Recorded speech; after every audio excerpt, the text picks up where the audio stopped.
Bumalik ang kwento ilang araw bago mangyari ang pagnanakaw sa Snow Plum Pill. Sa loob ng isang tindahan ay makikita ang isang estanteng naglalaman ng malalaking bakal na patibong. Sa kalapit na dingding naman ay maayos na nakasabit ang isang hilera ng mga pulang pana. Sa mas malawak na bahagi ng silid ay tahimik na nakaupo ang tindero sa likod ng counter habang may nakapaskil na malaking maitim na balat ng hayop sa kanyang likuran. Sa susunod na sandali ay bumukas ang pinto ng tindahan dahilan para mabilis na mapalingon ang tindero habang nanlalaki ang kanyang madilaw na mga mata sa pagpasok ng isang bisita. Dahan-daang humakbang papasok ang ating bida habang seryosong sinasabi na naparito siya matapos mabalitang nagbebenta ang tindahan ng mga kagamitang mahirap hanapin. Agad namang humarap si Jin So-on habang nakangisi at kampanteng nagtanong kung nagbebenta ba sila ng mga patibong na sadyang ginagamit para makahuli ng tao. Nagulat ang tindero sa narinig bago nito biglang ibinaon ang isang kutsilyo sa ibabaw ng kanyang mesa. Natatawang sinabi ng tindero na isang napakakawili-wiling mamimili ang nasa harapan niya. Ipinagmalaki nito na sila ang pinakamagaling na bilihan ng kagamitan sa pangangaso sa buong Hefei at mayroon silang patibong para sa anumang uri ng hayop, ngunit pabulong nitong idinagdag na wala silang partikular na kagamitan para sa panghuhuli ng tao. Ibinagsak ni Jin So-on ang isang mabigat na supot ng salapi sa ibabaw ng mesa bago kalmadong inutusan ang tindero na bigyan siya ng mga patibong na panghuli ng tigre o oso. Naguguluhang nagtanong ang tindero kung gagamit ba talaga ito ng patibong dahil siguradong masisira ang balat ng mga hayop. Agad namang sumagot ang ating bida na hindi niya balak-balatan ang mga ito kaya hindi iyon mahalaga. Sa susunod na sandali, makikita ang seryosong refleksyon ni Jin So-on sa makinis na bakal ng isang nakabukas na patibong. Idinagdag niya na kailangan niya ng patibong na napakasensitibo na kayang sumara kahit sa pagbagsak lang ng isang hibla ng buhok, at may sapat na lakas para wasakin ang binti ng dambuhalang oso. Ngunit sa likod ng seryosong mukha, biglang nagbago ang atmosfera ng magpakawala ng isang baliw at nakakakilabot na tawa ang ating bida. Sa kanyang isipan ay pabulong itong natutuwa sa ideya na sapat ang lakas ng patibong para direktang ipadala sa kabilang buhay ang mga bibiktimahin niya sa isang iglap lamang. Dahil sa nakitang kakaibang ikanikilos at pananalita ni Jin So-on, halatang kinabahan at pinagpawisan ng matindi ang tindero. Base sa kanyang mahigit 20 taong karanasan at intuition, hindi niya mapigil ang manginig at tanungin ang sarili kung isa ba talagang baliw na psychopath ang kaharap niyang binata. Matapos ang pagbabalik tanaw ay nagbabalik ang daloy ng kwento sa kasalukuyang gabi sa madilim na kakahuyan. Makikita ang isang lalaking may mahabang buhok na buong yabang na nakatayo sa tabi ng dagwang katawan ng pinabagsak nitong kalaban. Bahagya siyang ngumisi habang pinupunasan ang kanyang baba bago mayabang na sinabing inakala niyang magiging mahirap na kalaban ang magnanakaw dahil sa matunawag nitong pangalan sa buong Jiangho. Bakas ang matinding kagalakan at kasakiman sa mukha ng lalaki habang mahigpit na hawak ang nakuha nitong pulang kahon ng elixir. Sa susunod na sandali, lamapat ang isang paa sa mga tuyong dahon at isang panibagong presensya ang humakbang papalapit. Kasabay nito ay ang formal na pagpapakilala sa unang lalaki bilang si Jiang Hangi, at sa bagong dating na may bitbit na dambuhalang sandata sa balikat bilang si Gu Manhu. Nakangising pinuri ni Gu Manhu ang kakayahan ng kanyang senior brother bago mapanuksong sabihin na naging napakadali lamang ng ginawa nilang pananambang. Idinagdag pa ng Hangul na tila puro hangin lang at walang katotohanan ang kalahati ng mga bali-balita tungkol sa mga malalakas na mandirigma sa loob ng Jiangho. Seryosong nagplano si Jiang Hangi habang nakatingin sa kadiliman bago sinabing dapat muna nilang iligpit ang bangkay. Ayon sa kanya, kailangang lumabas na nawawala lamang ang magnanakaw upang hindi sila mapaghinalaan ng sinuman. Ngunit bago pa man mangyari iyon, sumingit ang Hangul na si Gu Manhu at sabik na nagyaya na silipin muna nila ang pambihirang Snow Plum Pill. Dahan-daang binuksan ni Jiang Hangi ang pulang kahon dahilan para sumambulat ang isang napakaliwanag na kulay lilang liwanag mula sa tableta. Sabay na napasinghap at namangha ang dalawa habang pinagmamasdan ang ganda ng kanilang ninakaw. Bakas ang matinding kasakiman at malalapad ng ngiti sa mukha ni na Jiang Hangi at Gu Manhu habang pinupuri ang makinang na kulay at bango ng plum blossoms na nagmumula sa tableta. Kampanteng kinumpirma ni Jiang Hangi na iyon nga ang inaasam nilang elixir ng Mount Hua Sect. Ngunit sa gitna ng kanilang kagalakan, isang tahimik na anino ang biglang sumingit sa mismong pagitan ng dalawang Hangul. Ito ay walang iba kundi ang ating bida na si Jin So-on na ngayon ay nakasuot na ng maskara. Habang seryosong nakahawak sa kanyang baba, malamig at mapanuksong ipinaalala ng ating bida sa dalawa na mayroon silang dalawang bibig na kailangang pakainin, ngunit iisa lamang ang hawak nilang snow plum peel. Sabay na napanganga at tulalang napatingin sina Jiang Hangi at Gu Manhu nang mapagtantong may ibang tao na palang nakatayo sa mismong pagitan nila. Halatang nawala sa sarili ang dalawang hanggal habang tila hindi agad na proseso ng kanilang utak ang presensya ng ating bida. Nang tuluyang matauhan, mabilis at pasiga na nagtanong si Jiang Hangi kung sino ang nanghihimasok sa baywas-iwas ng kanyang espada sa ere upang tagin ang kalaban, ngunit dahil sa pambihirang liksi ni Jin So-on, mabilis itong nakatalon patalikod upang iwasan ang malapad na atake. Ligtas na nakalapag sa di kalayuan ang ating bida habang makikita ang seryoso at matalim nitong tingin sa itaas ng kanyang maskara, hawak-hawak na ngayon sa kanyang kamay ang pulang kahon ng elixir. Sa kabilang banda, matinding pagkalito at kaba ang naramdaman ni Jiang Hangi habang pinagpapawisan itong nagtataka kung paano nakalapit sa kanila ang estranghero nang hindi man lang nila napapansin. Agad namang binalot ng matinding galit si Gu Manhu habang mahigpit na hinahawakan ang kanyang dambuhalang sandata bago pasiga na inutusan si Jiang Hangi na hulihin agad ang magnanakaw. Hindi na nag-atubili pa si Jiang Hangi at mabilis na inihanda ang sarili para sumugod habang galit na sumagot na hindi na siya kailangang utusan pa ng 2 beses. Buong galit na sumugod si Gu Manhu habang iwinawasiwas ang kanyang dambuhalang sandata bago pasiga na sabihing ituring ng magnanakaw ang atakeng iyon bilang kabayaran sa pagnanasa sa isang bagay na hindi para dito. Habang mabilis na tumatakbo papalayo, bahagyang lumingon ang ating bida at mapanuksong tinawag na walang hiya ang dalawang humahabol sa kanya, sarkastiko niyang itinanong kung iyon ba ang mga baluktot na aral na itinuturo sa kanila sa Mount Changbei gayong ang dalawang hanggal naman ang naunang nagnakaw ng elixir. Habang nangyayari ang palitan ng salita, makikita ang walang humpay na paghabol ni Jiang Hangi na mabilis na tumatalon sa mga sanga ng puno habang patuloy na tumatakbo sa ibaba si Gu Manhu. Sa susunod na sandali, buong lakas na lumundag si Gu Manhu at ibinagsak ang kanyang mabigat na sandata sa mismong dinaanan ng ating bida, nagdulot ang matinding impact ng malakas na pagtalsik ng lupa at alikabok sa paligid.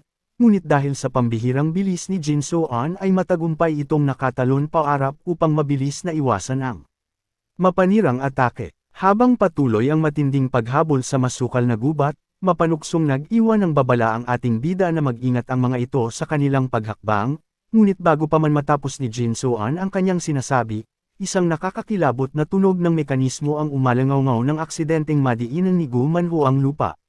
Sa isang iglap ay mabilis at malakas na sumara ang isang dambuhalang bakal na patibong sa mismong binti ni Gu Manhu. Nagdulot ito ng matinding pagtalsik ng dugo sa ere habang nanlaki ang mga mata ng hanggal, tila hindi agad maproseso ang biglaang gulat at ang nakapangangilabot na sakit na bumaon sa kanyang laman.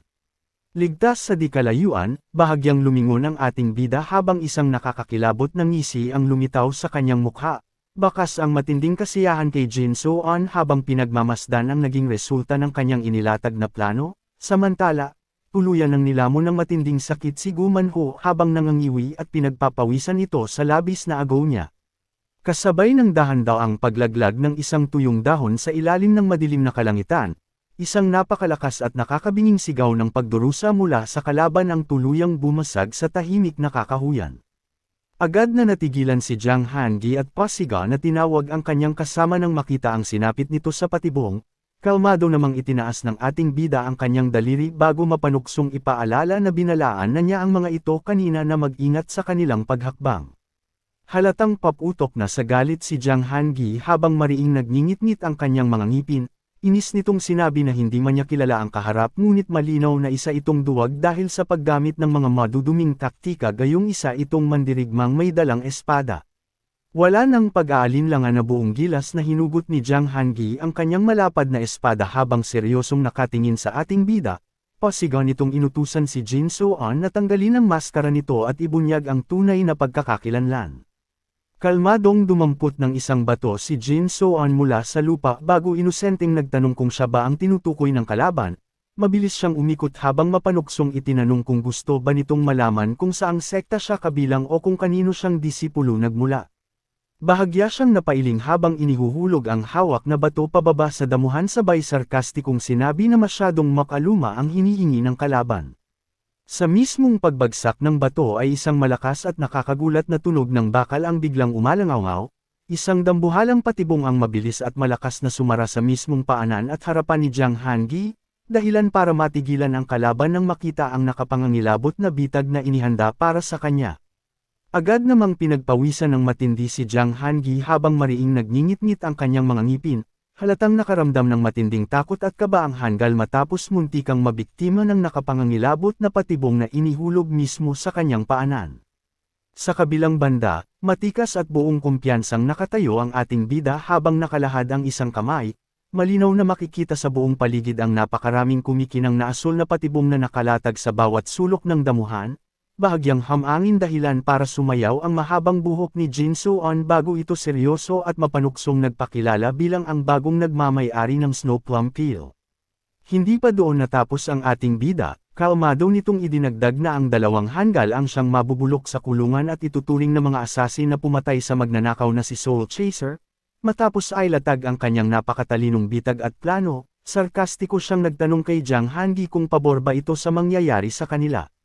Habang patuloy ang konfrontasyon, ipinaliwanag ng ating bida sa kanyang isipan kung paano niya eksaktong natukoy ang mga tunay na salarin. Sinuri niyang mabuti ang mga nakaraang tala kung saan makikita ang mga nakasabit na kahoy na name tag ni na Soul Chaser at ng dalawang Hangul. Napansin niya ang isang kahinahinalang detalye kung saan ganap na naglaho ang lahat ng bakas ng orihinal na magnanakaw matapos nitong makuha ang Snow Plum Peel. Kasunod nito ay ipinakita ang isang salansan ng mga lumang libro at scroll, idinagdag ng ating bida na wala man lang lumitaw na bagong eksperto na inaasahang biglang lalakas matapos makonsumo ang pambihirang elixir. Dahil sa pagtatakang ito, masusi niyang inimbestigahan ang mga tala ng sinumang martial artist na nagkaroon ng kahit na maliit na pagtaas sa kanilang internal energy ng mga panahong iyon. Sa pamamagitan ng matalinong hakbang na ito, matagumpay niyang natunto ng bakas ng dalawang salarin, ipinakita ang nakabulagtang bangkay ng orihinal na magnanakaw kasabay ng nakakakilabot at sumisigaw na mukha ng Hangul. Dito ay tuluyang nabuo ang conclusion ng ating bida na malaki ang posibilidad na palihim na pinatay at ibinaon lamang sa lupa ang Soul Chaser upang agawin ang elixir. Patuloy na ipinaliwanag ng ating bida sa kanyang isipan ang naging takbo ng kanyang investigasyon. Naisip niya na kung hinati man ng dalawang tao ang elixir at kinonsumo ito, tiyak na makakaranas sila ng biglaang pagtaas sa kanilang internal energy ng walang malinaw na dahilan. Isang sapat na ebidensya ito upang tuluyan silang mabisto kahit hindi pa ito masyadong kapansin-pansin sa publiko. Matapos mapagtanto na buking na ang kanilang ginawa, halatang nagulat si Jiang Hangi habang mahigpit na nakahawak sa kanyang nakataas na espada, pasigan nitong sinabi na tila kilalang kilala sila ng estranghero. Buong kumpiyansa namang sumagot ang ating bida mula sa kanyang kinatatayuan at kalmadong kinumpirma na alam niya kung sino ang dalawa na kabilang sa Five Swords ng Mount Kangshan Sect. Dahil sa matinding kaba ay pinagpawisan ng malapot ang Hangul na si Jiang Hangi, desperado nitong ginamit ang pangalan ng kanilang sekta upang manakot bago pasigaw na nagtanong kung hindi ba nanginginig ang ating bida sa malaking puwersa ng Mount Kangshan Sect at maging sa buong Murm Alliance. Ngunit imbes na masindak, isang matalim at mapanuksong tingin lamang ang isinukli ng ating bida mula sa likod ng kanyang maskara. Sarkastiko nitong ipinamukha sa Hangul na hindi niya alam na maaari pa palang magsumbong at humingi ng saklolo ang isang magnanakaw kapag nakasalubong nito ang kapwa niya magnanakaw sa mismong gitna ng kanilang pagnanakaw. Sa susunod na sandali, biglang sumugod si Gumanhu habang galit na nakakuyom ang kanyang kamao. Pasigaw nitong inirereklamo ang mga maduduming taktika ng ating bida habang inihahanda ang isang matinding atake. Bahagyang nanlaki ang mga mata ni Jin Suan nang mapansin ang mabilis na paglusob ng kalaban.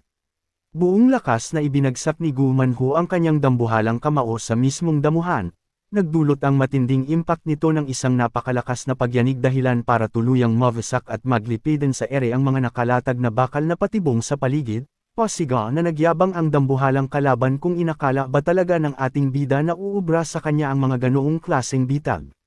Samantala, mabilis at magaan na nakatalon patalikod si Jin Suan upang iwasan ang malakas na shockwave at ang mga nagtalsikang piraso ng sirang patibong habang seryosong nakatingin sa nagwawalang si Gumanhu. Patuloy sa pagwawala ang dambuhalang kalaban habang buong lakas nitong winuwasak at inihahagis sa ere ang mga naglalakihang bakal na patibong, mabilis at magaan namang umiwas ang ating bida sa mga nagliliparang patibong habang pabulong na nagreklamo ng makitang tuluyan nang nasira ang kanyang mga inilatag na bitag. Tila lalong lumaki ang ulo ng kalaban matapos makawala sa mga patibong, pasigaw at mayabang nitong binalaan si Jin So-an na susunod nitong pupunitin ang kanyang maskara at paghihiwa-hiwalayin ang kanyang katawan kaya dapat na itong maghanda. Sa di kalayuan ay maririnig din ang tuwang-tuwang pagpuri ni Jang Han-gi sa ginawa ng kanyang kasama. Sa halip na matakot sa matinding banta, nanatiling tahimik at kalmado ang ating bida, ipinakita ang madilim na anino ng kanyang mukha habang seryoso at malamig na nakatingin sa dalawang nagdiriwang na hanggal. Sa susunod na sandali, walang ano-ano ay mabilis na tumalikod at tumakbo palayo ang ating bida papasok sa mas masukal na bahagi ng gubat. Dahil sa biglaang pag-alis na ito, gulat at pasigaw na nagtanong ang mga naiwang kalaban kung nagtatangka na ba itong tumakas mula sa kanila. Mabilis na inutusan ni Jang Han-gi ang kanyang kasama na habulin ang tumakas na bida. Ngunit agad siyang binalaan ni Gu Man-hu na mag-ingat dahil papunta ito sa madamong bahagi ng gubat na siguradong puno rin ng mga nakatagong patibong. Hindi naman nagpatinag si Jang Han-gi at mayabang na sumagot na kailangan lamang nilang sundan at tapakan kung saan eksaktong humakbang ang ating bida kaya wala silang dapat ipag-alala. Matapos makaisip ng paraan, mabilis na lumundag paarap si Jang Han-gi habang tuwang-tuwa naman siyang pinuri ng sumusunod na si Gu Man-hu dahil sa kanyang naisip na plano. Tuloy-tuloy ang matinding paghabol ng dalawang hanggal kay Jin So-an sa gitna ng madilim na kakahuyan. Maingat at mabilis nilang tinatapakan ang bawat bakas ng paa na iniiwan ng ating bida sa damuhan upang makaiwas sa anumang bitag habang patuloy ang kanilang mabilis na pagtakbo. Patuloy sa matinding paghabol ang dalawang hanggal na sina Jang Han-gi at Gu Man-hu habang parehong nakangisi ng malapad. Parang baliw na tumawa si Jang Han-gi bago mayabang na ipagmalaki na walang epekto sa kanila ang mga mahihinang patibong ng kalaban. Sa kabilang banda, mabilis at kalmadong sumipa sa isang puno ang ating bida upang bumuwelo bago magaan at ligtas na lumapag sa lupa, sa likuran niya ay makikitang mabilis na papalapit ang dalawang tumutugis. Tila lalong lumaki ang ulo ng dalawang hanggal habang nakatitig sa ating bida, halatang tuwang-tuwa ang mga ito sa kanilang inakalang kalamangan habang mayabang na nagtanong si Jang Han-gi kung unti-unti na bang naiintindihan ng kalaban ang masamang sitwasyon nito. Pasigaw naman itong dinagdagan ni Gu Man-hu ng buong kagalakan na doon na magtatapos ang buhay ng kanilang hinahabol. Walang kamalay-malay ang mga humahabol na hanggal habang buong kumpiyansa nilang inilalapag ang kanilang mga paa patungo sa mismong bakas na iniwan ng ating bida. Kasabay nito, bahagyang lumingon si Jin So-an habang matalim at seryosong nakamasid ang kanyang mga mata. Ngunit sa mismong paglapat ng mga paa ng kalaban sa inaakala nilang ligtas na bakas sa damuhan, isang tunog ng mekanismo ang biglang umalangaw-ngaw habang mabilis na bumigay ang lupang kanilang tinapakan. Matagumpay na gumana ang patibong kaya naman isang madilim at nakakakilabot na ngisi ang gumuhit sa mga mata ng ating bida sa likod ng kanyang maskara, halatang tuwang-tuwa sa perpektong pagbagsak ng mga hanggal sa kanyang inilatag na plano. Sa paglapat ng mga paa ni Jang Han-gi at Gu Man-hu sa mga bakas na kanilang sinundan, sabay na sumara ang mga dambuhalang patibong sa kanilang mga binti. Isang matinding tunog ng mekanismo at bakal ang umalangaw-ngaw kasabay ng napakalaking pagtalsak ng dugo sa ere. Walang awang bumahon ang matutulis ng ngipin ng bitag sa kanilang mga laman dahilan para sabay silang bumagsak sa damuhan, namimilipit sa matinding sakit ang dalawang hanggal habang walang tigil ang kanilang mga daing na pumuno sa tahimik na paligid. Bakas ang matinding pagkabigla at agaw niya kay Jang Han-gi habang nakahawak sa kanyang sugatang binti bago pautol-utol na tinanong kung paano sila nahulog sa ganoong klaseng bitag. Kalmadong tumayo ang ating bida sa mismong harapan ni Jang Han-gi na ngayon ay walang laban na nakadapa sa lupa dahil sa nakabaon na patibong sa kanyang binti. Mapanuksong sinabi ni Jin So-an na bahagya siyang nagulat dahil mas matalino pala ang dalawang hanggal kaysa sa kanyang inakala. Kasabay nito ay malinaw na ipinakita sa lupa ang mga naiwang bakas ng paa ng ating bida na pinalilibutan ng napakaraming kumikinang na asol na patibong. Idinagdag niya na muntik nang maging tama ang plano nilang sundan lamang ang kanyang mga yapak upang makaiwas. Ngunit may isang mahalagang detalye silang nakalimutan, sarkastikong ipinaliwanag ni Jin So-an na kailangan nilang tumapak ng napaka-eksakto at walang kahit katiting na pagkakamali sa pagitan ng mga siksik na bitag na iyon. Matapos ipamuka sa mga kalaban ang pagkukulang sa kanilang naging hakbang, isang mahina ngunit nakakakilabot na tawa ang pinakawala ng ating bida sa ilalim ng madilim na kakahuyan. Halatang nilamon ng matinding takot at pagkabigla si Jang Han-gi habang patuloy itong pinagpapawisan, nanginginig niyang sinabi na tila nawawala na ng saysay ang mga nangyayari. Pasigaw nitong itinanong kung paano nagawa ng ating bida na maglakad ng napaka-eksakto sa gitna ng ganoon karaming patibong kung sinadya nitong ay latag ang mga iyon ng napakasiksik. Seryoso at malamig lamang na nakatingin si Jin So-on sa ibaba habang marahang inililipad ng hangin ang mga tuyong dahon sa kanyang paligid. Dahan-dahan nitong hinugot ang kanyang espada bago kalmadong ipinaliwanag na nagawa niya iyon dahil ang kanyang pambihirang memorya ang tanging Reg-along ipinagkaloob sa kanya ng kalangitan. Matapos bitawan ang mga salitang iyon habang nakatayo sa harapan ng mga walang laban na Hangul, walang pag-aalinlangan na iwinasiwas ng ating bida ang kanyang matalim na sandata. Sa ilalim ng malamlam na liwanag ng buwan, isang malakas na hiwa ang umalangaw-ngaw kasabay ng napakalaking pagtalsik ng dugo sa hangin, tanda ng tuluyang pagtatapos sa sakam na buhay ng dalawang magnanakaw. Matapos ang madugong gabi sa kakahuyan, nagbago ang tagpo sa ilalim ng maliwanag na kalangitan kung saan makikita ang isang malaki at tradisyonal na gusali na napapalibutan ng mga puno. Sa loob ng tahimik na silid, makikita ang isang kamay na dahan-daang humihigop ng mainit na tsaa habang nagtatanong tungkol sa Taiyuan sect ng Hefei. Ang lalaking ito ay formal na ipinakilala bilang si Zhuge So-mayong, ang chief strategist ng Merem Alliance. Kalmado lamang itong nakaupo habang pampaypay ang isang kamay bago seryosong itinanong kung kabilang ba ang nasabing sekta sa tinatawag na 100 Picks. Sa kanyang harapan ay nakatayo naman ang kausap nito na kinilala bilang si Namgang Tewon, isang elder ng Merem Alliance. Hawak rin nito ang kanyang sariling tsaa habang may nakapaskil na kakaiba at malapad na ngiti sa kanyang mukha. Magalang itong sumang-ayon sa sinabi ng chief strategist bago kalmadong idinagdag na hindi ba't maraming malalakas na sekta na rin ang unti-unting lumilitaw at nakikilala sa lupain ng Hefei. Habang kalmadong nakaupo ang dalawa sa tapat ng isang malaking bintana, seryosong iminungkahi ni Namgang Taiwan na napapanahon na upang unti-unti nilang palitan ang Taiyuan sect ng isang bagong pick. Tahimik lamang na humigop ng tsaa si Zhuge So-mayong ngunit malalim na itong nag-iisip, napagtanto ng chief strategist na kung mayroon mang sekta na mabilis na nagpapalawak ng impluensya sa Hefei, iyon ay walang iba kundi ang Choljim sect. Batid niya sa kanyang isipan na totoo pala ang mga kumakalat na usap-usapan sa alyansa na patagang sinusuportahan ni Namgang Taiwan ang nasabing sekta. Sa gitna ng kanilang usapan, panandaliang lumihis ng paksa ang elder, isang malapad at tila mapanlin lang na ngiti ang nakapaskil sa mukha ni Namgang Taiwan habang hawak ang isang teapot, bago magalang na nagtanong kung nagustuhan ba ng chief strategist ang espesyal na tsaang inihanda nito. Kalmadong pinagmasdan ni Zhuge So-mayong ang tsaa sa kanyang baso bago seryosong magsalita. Ipinaalala nito sa elder na mahigpit ang patakaran ng alyansa na hindi basta-bastang pinapalitan ang anumang sekta na kabilang sa 100 Picks maliban na lamang kung nakagawa ito ng isang napakabigat na kasalanan. Matapos ipahiwatig iyon, bahagyang natigilan ng chief strategist habang unti-unting nabubuo sa kanyang isipan ang posibilidad na may madilim at nakakakilabot na binabalak ang matandang kaharap niya upang pabagsakin ang Taiyuan sect. Mapapansin ang pamumuo ng pawis sa mukha ni Zhuge So-mayong habang seryoso ngunit may bahid ng kaba itong nagtanong kung may nagawa bang matinding kasalanan ng Taiyuan sect upang maalis sila sa kanilang pwesto. Kalmado namang sumagot si Namgang Taiwan na ang totoo ay labis na inaabuso ng nasabing sekta ang kanilang mga hawak na pribilehiyo. Biglang natigilan ng chief strategist at hindi itinuloy ang paghigop sa kanyang mainit na tsaa ng dugtungan ng elder ang kanyang sinabi.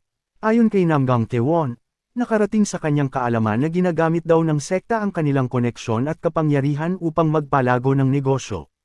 Dahil sa bigat ng paratang na kanyang narinig, marahang ibinaba ni Zhuge So-mayong ang kanyang baso sa ibabaw ng mesa, seryoso siyang nakatitig sa matandang elder mula sa kabilang dulo ng lamesa habang dahan-daang kinukumpleto ang kaisipan ng kanilang usapan, formal na tinatanong kung ginagamit ba talaga ng Taiyuan sect ang kanilang mataas na posisyon bilang isa sa 100 Picks.